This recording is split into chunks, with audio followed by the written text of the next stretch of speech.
ક્યારે પણ કોઈને પણ ધર્મના નામે ડરાવવો નથી.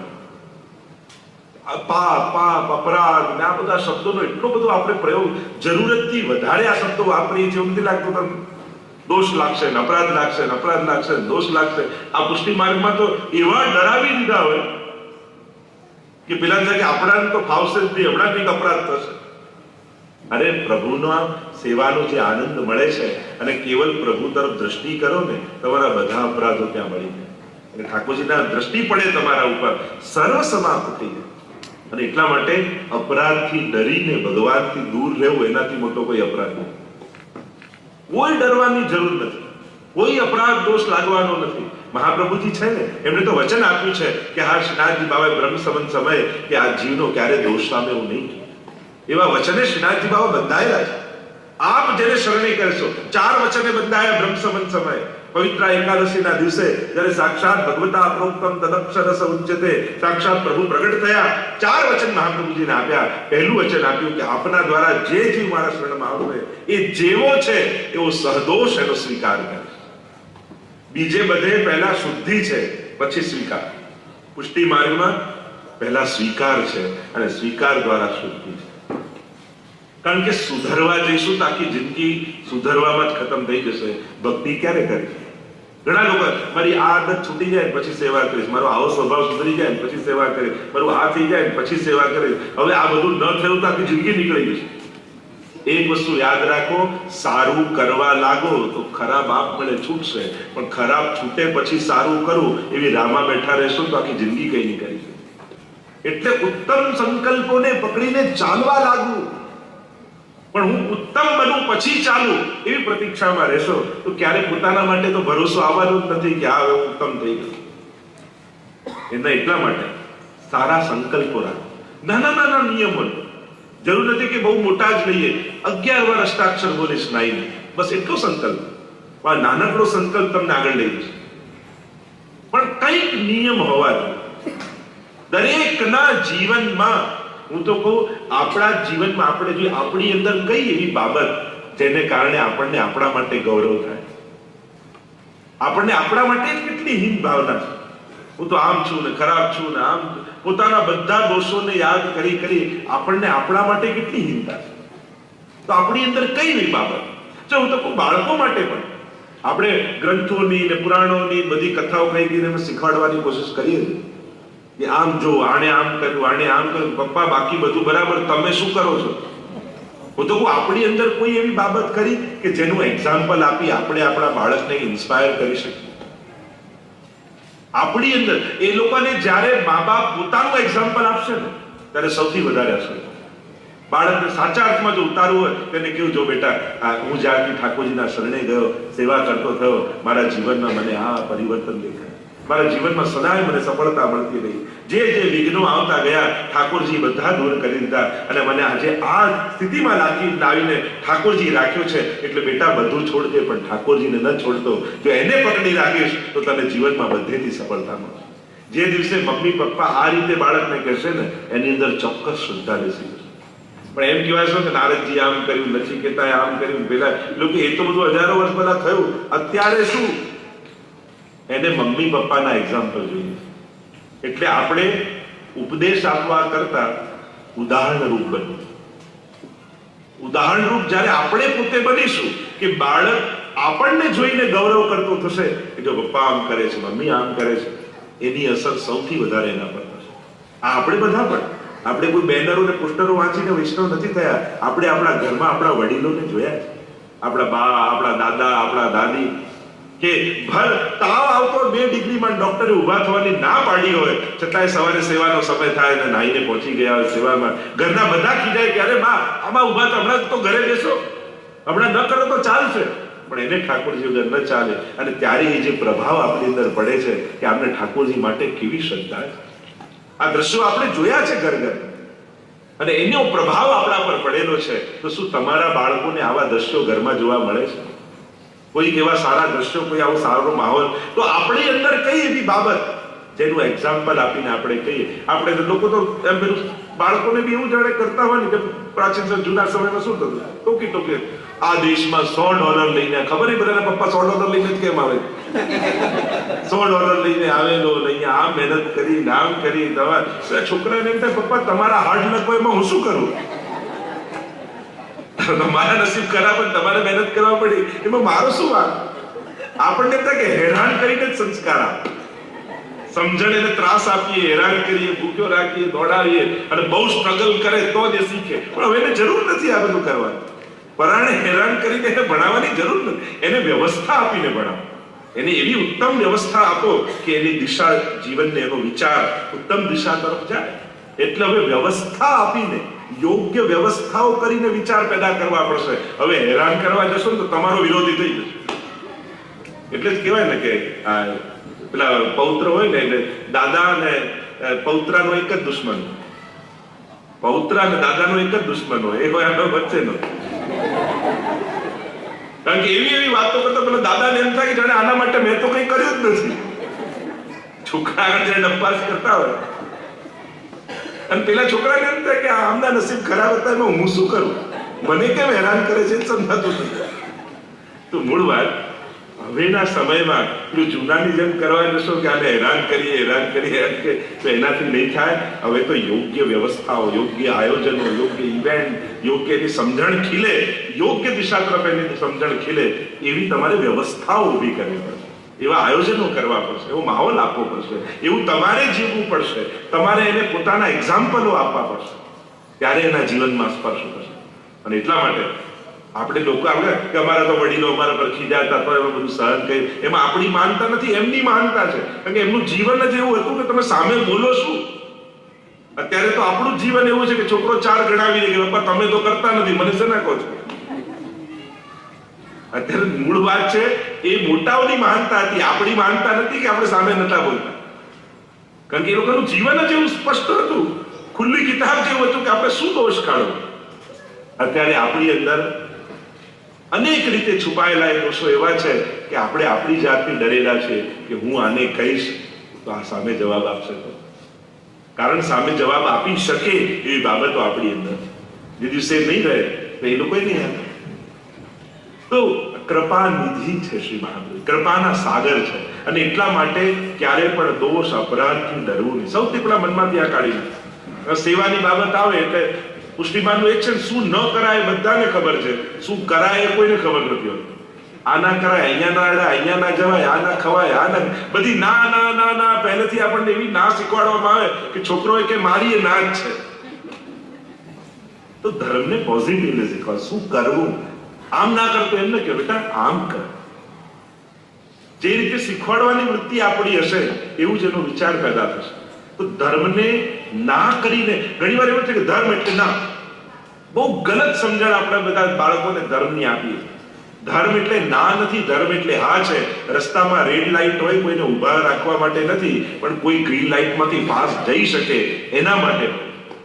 તો આ રોકવા માટે નથી, કોઈના જવા માટે છે. ધર્મ પણ યોગ્ય દિશામાં ગતિ થાય એના માટે છે, ક્યાંક પડી ન જઈએ એના માટેની સુરક્ષા છે. તો આ જ્યારે ધર્મ એટલે ના ના ના ના થઈ જાય છે તો લોકોને ભાર બની જાય છે. ધર્મ ભાર ન બનવો જોઈએ, ધર્મ આનંદ બનવો જોઈએ. કારણ કે જ્યાં આનંદ હોય ત્યાં જ આકર્ષણ હોય છે. લોકો આનંદ તરફ, જેને જ્યાં ખુશી મળે એ તરફ જ આકર્ષાય છે.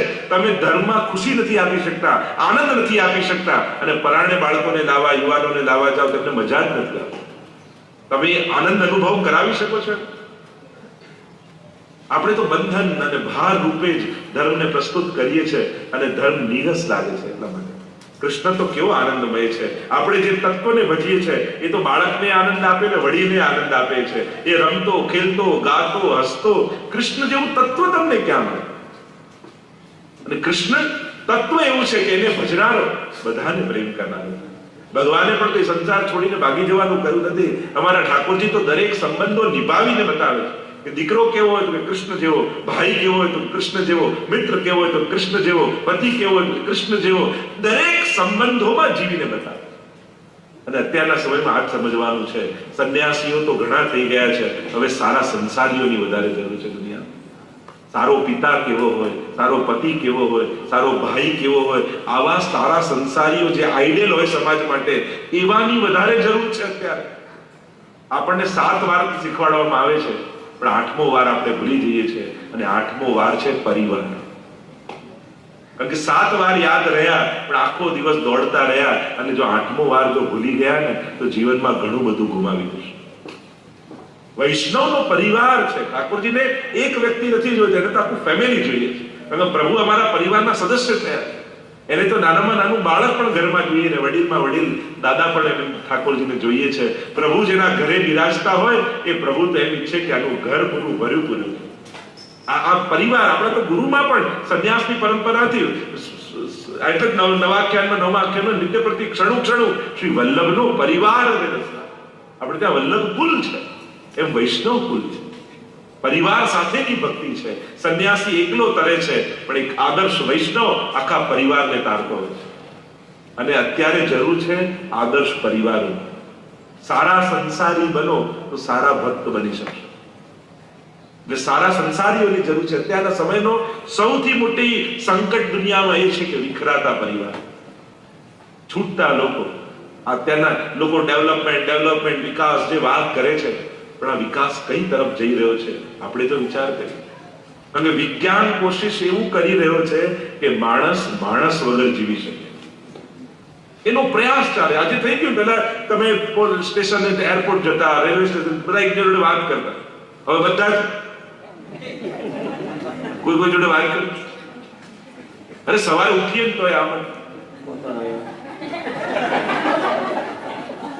પોતાની સાથે એટલે કોશિશ સતત ચાલે છે કે માણસ વગર રહી શકે. અને એવું થવા લાગ્યું. હવે છોકરાઓને એકલા મજા આવે. હવે એમને મહેમાન નથી ગમતા, બીજા આવે નથી ગમતા. એમને ખાલી એમનું લેપટોપ મળી જાય અથવા આઈપેડ મળી જાય અથવા મોબાઈલ મળી જાય, પછી કોઈની જરૂર નથી. એટલે માં કરતા સિનેમા વધારે ગમાડે. એને એકલા ગમે, એમાં વિક્ષેપ પાડે તો કોઈ નથી. એટલે વિજ્ઞાનની આ એક સૌથી મોટી ભૂલ એ થઈ રહી છે કે વિજ્ઞાન સતત કોશિશ કરે છે કે માણસ વગર માણસ જીવી શકે. અને જ્યારે વિજ્ઞાન સફળ થઈ જશે ત્યારે માનવ જાતિને સૌથી મોટું નુકસાન થવાનું છે.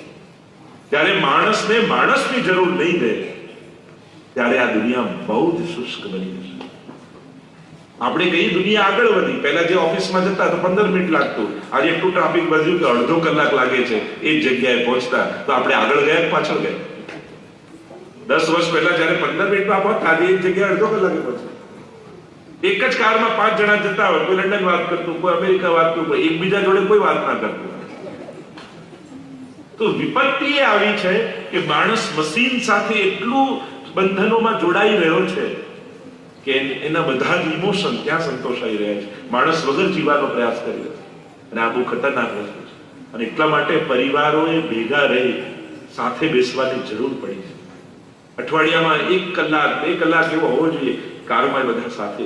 સત્સંગમાં નિયમ બનાવો કે અહીંયા જ્યારે સત્સંગ હશે ત્યારે એકલા નહીં આવી, આખા પરિવાર સાથે.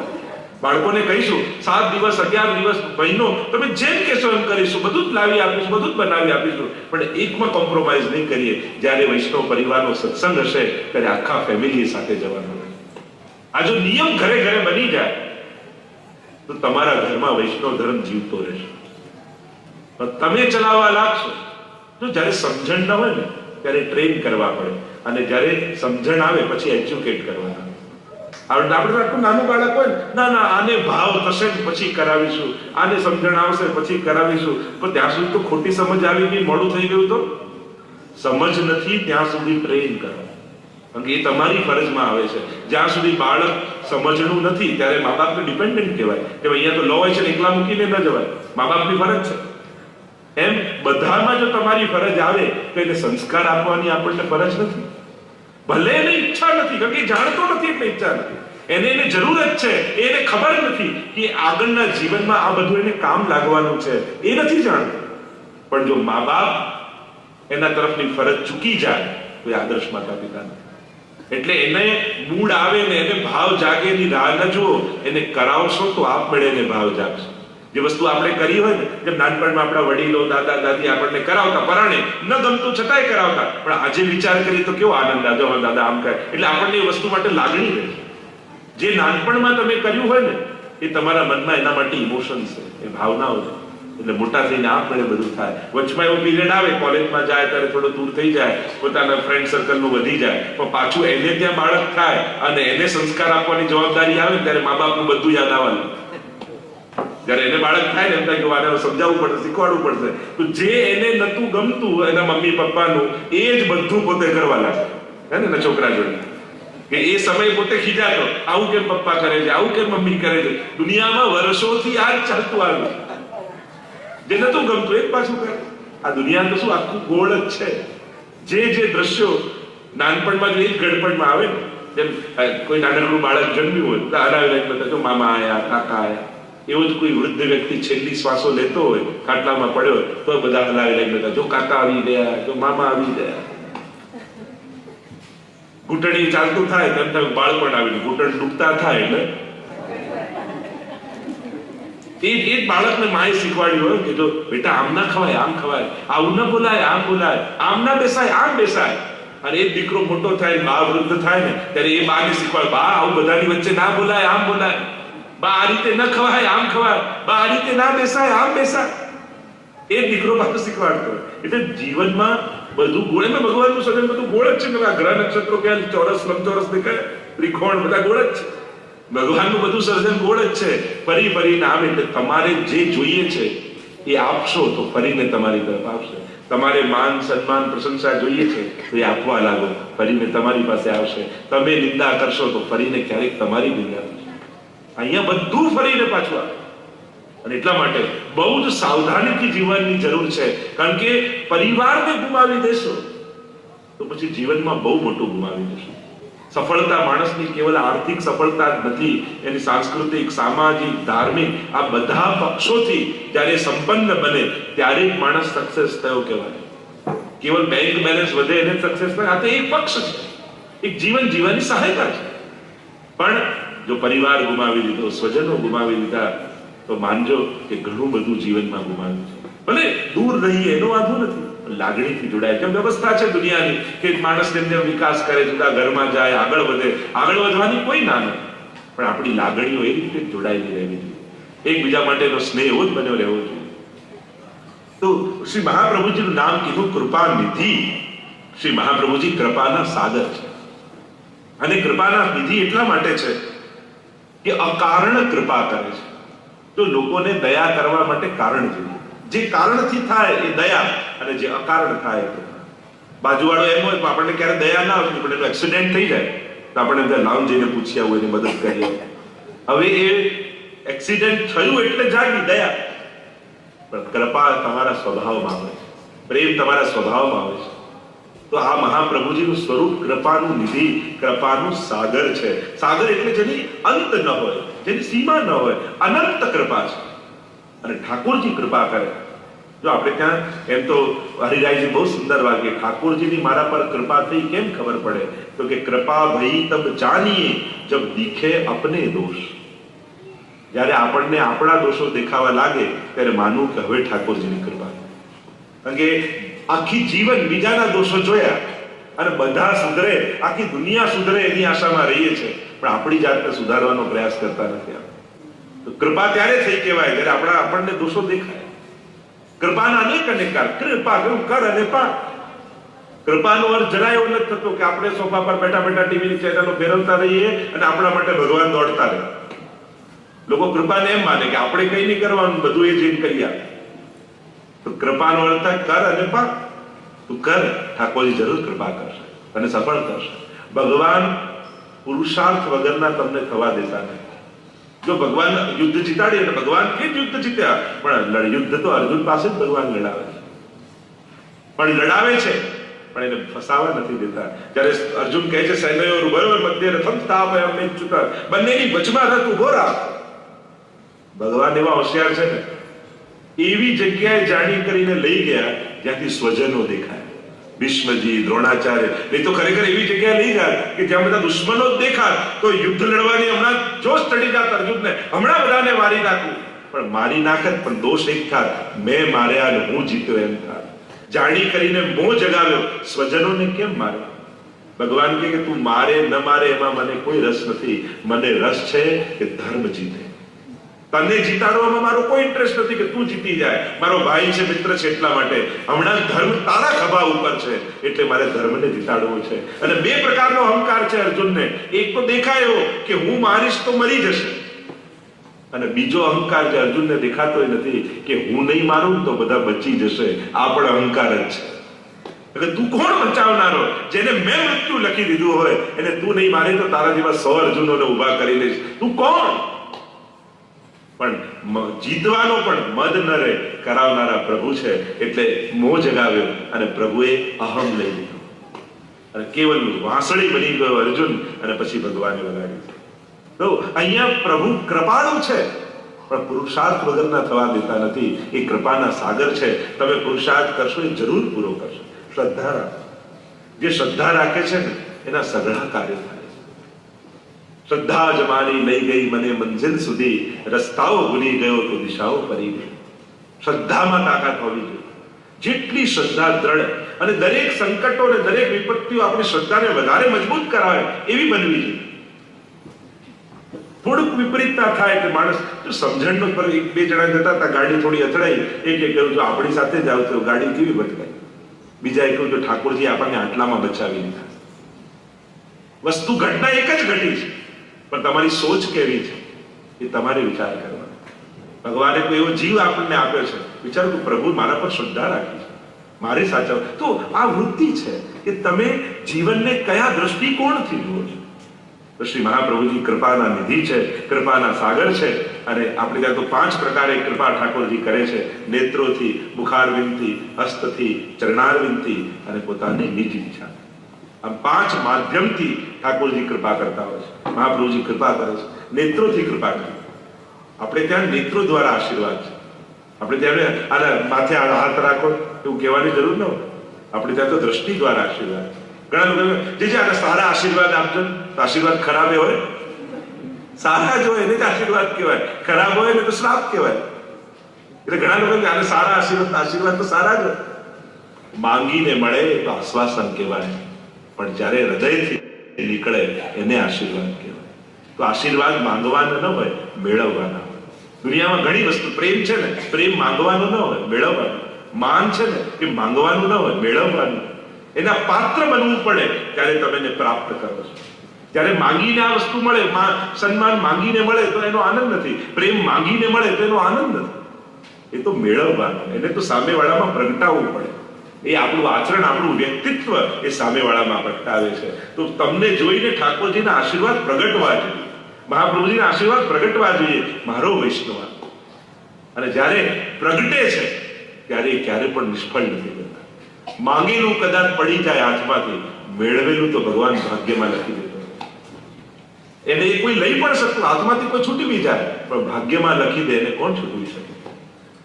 અને એટલા માટે તમારી ભક્તિ તમને પાત્ર બનાવે છે. કારણ કે ભગવાન પાત્ર બનાવીને પ્રાપ્તિ કરાવે, પણ એ પાત્ર બનવાની પ્રક્રિયા હોય ને એ ગમે નહીં, ત્યારે અઘરું લાગે. પેલા એક માટી ઉપર પાણી છાંટી પેલો કુંભાર જોર જોરથી કૂદકા મારતો હતો, પગથી કચડતો હતો, ત્યારે માટીને એમ થયું કે મેં એવા કયા પાપ કર્યા છે, મારે પગમાં રોંધાવવું પડે. અને પાછો ચાકડો લીધો અને એમાં માટી મૂકી થપ્પડો મારવા લાગ્યો, વચ્ચે હાથ નાખ્યો, ઘડો બનાવ્યો, થપ્પડો મારતો જાય. માટીને એમ થાય કે મેં એવા કયા પાપ કર્યા છે, કેમ આ સજા ભોગવું છું, કેમ આ થપ્પડ ખાઉં છું. પાછો કાચો માટીનો ઘડો બન્યો, એમાં ઘાસનો પૂડો કર્યો ને એમાં અગ્નિમાં એને નાખીને પકવવા લાગ્યો. અગ્નિમાં ચારે બાજુથી અગ્નિ સળગાવી અને એને થાય કે આ ધગધગ અગ્નિમાં હું બળી રહ્યો છું, તો મેં કયા એવા અપરાધ કર્યા છે કે મારે અગ્નિમાં બળવું પડે છે. અને જ્યાં પાકો છે એને બજારમાં વેચીને આવી ગયો, ત્યારે ઘણો દુઃખી થાય છે કે મેં એવા કયા અપરાધ કર્યા છે કે આમ આટલા દુઃખો સહન કરીને હું બજારમાં પડ્યો છું. એટલામાં એક ધોતી બંડી પહેરી વૈષ્ણવ આવ્યો, એ ઘડાને પૈસા આપીને ખરીદ્યો, માટીને લઈ ગયો, પોતાના રસોડામાં ધોઈને મૂક્યું, એમાંથી કૂવામાંથી જલ લાવીને ભર્યું. જ્યાં સવારનો સમય થયો ઠાકોરજીની ઝારી લઈને આવ્યો અને માટલીમાંથી લોટીમાંથી જળ લઈને ઝારી ભરી. ત્યારે એ માટીને સમજમાં આવી કે આવું ફળ મેળવવા માટે કદાચ પગમાં કચડાવવું પડે. એ તો પાત્ર બનાવવાની પ્રક્રિયા હતી, પણ પ્રાપ્તિ તો મારે ભગવાન સુધી પહોંચવાની. પણ એ પ્રક્રિયા આપણને સમજમાં ના આવે ત્યારે આપણને એમ લાગે કેમ આપણી જોડે આવું થઈ રહ્યું છે. પણ આપણને એમ થાય કે જીવનમાં જો આવા કડવા અનુભવ આપણને થયા ન હોય તો આજે જેટલા સમજદાર છીએ એટલા કદાચ ના હોય. આજે જે રીતે આપણે જીવનના પ્રશ્નોના ઉકેલ કાઢી શકીએ છીએ એવા કદાચ ન કાઢી શક્યા હોત જો જીવનમાં આવા અનુભવો ન થયા. પ્રભુ પહેલા પાત્ર બનાવે છે અને પછી પ્રાપ્તિ કરાવે છે. અને એટલા માટે માટી હતો ત્યાં સુધી પગમાં કચડાતો હતો, ઘડો બની ગયો, લોકો માથે લઈને ફરવા લાગ્યા. હવે તો માથે આવી ગયો, ઘડો માથે મૂકીને જલ ભરીને જાય છે. અને એટલા માટે પગમાંથી માથે ચડાવવા માટે ભગવાન એ પ્રક્રિયામાંથી પસાર કરે છે. પણ એ પ્રક્રિયામાં આપણને સમજમાં ના આવે તો પ્રભુ એવા કૃપાળુ છે, કૃપાના નિધિ છે કે કૃપા કરે છે અને જીવને ખબર પણ પડવા નથી દેતા કે મેં તારા પર ક્યારે કૃપા કરી. જો પ્રભુ તો એના ટાઈમે જ કૃપા કરે, આપણે જ ઉતાવળમાં હોઈએ. આપણને એમ થાય કે હમણાં મારે જોઈએ, હમણાં થઈ જવું. આપણે ભગવાનને કહીએ સ્વામી, પણ જ્યારે એની પાસે જઈએ તો 3-4 કામ બતાવીને જ આવીએ. તો કામ જેને બતાવો એને સ્વામી કહેવાય કે સેવક કહેવાય? માલિક અને નોકરમાં ફરક હોય, એમાં કામ કોણ બતાવે? માલિક બતાવે કે સેવક બતાવે? ચલો બતાવો. માલિક બતાવે. તો આપણે ઠાકોરજી પાસે જઈએ તો એમાં માલિક કોણ, સેવક કોણ? કોણ કામ બતાવે છે ઠાકોરજીને? આપણે જ બતાવીએ. બસ આ દુકાન ચલાવવાની છે, આ છોકરાના લગ્ન કરાવવાના છે અને ભણાવવાનો છે. અને જો ઠાકોરજી દૂરથી જોઈને સમજી જાય, આ આવ્યો હમણાં 4-5 કામ બતાવો.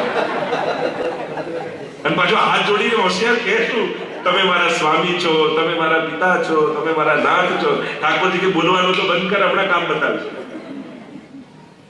તો કરી છે તો કાંઈ નહીં.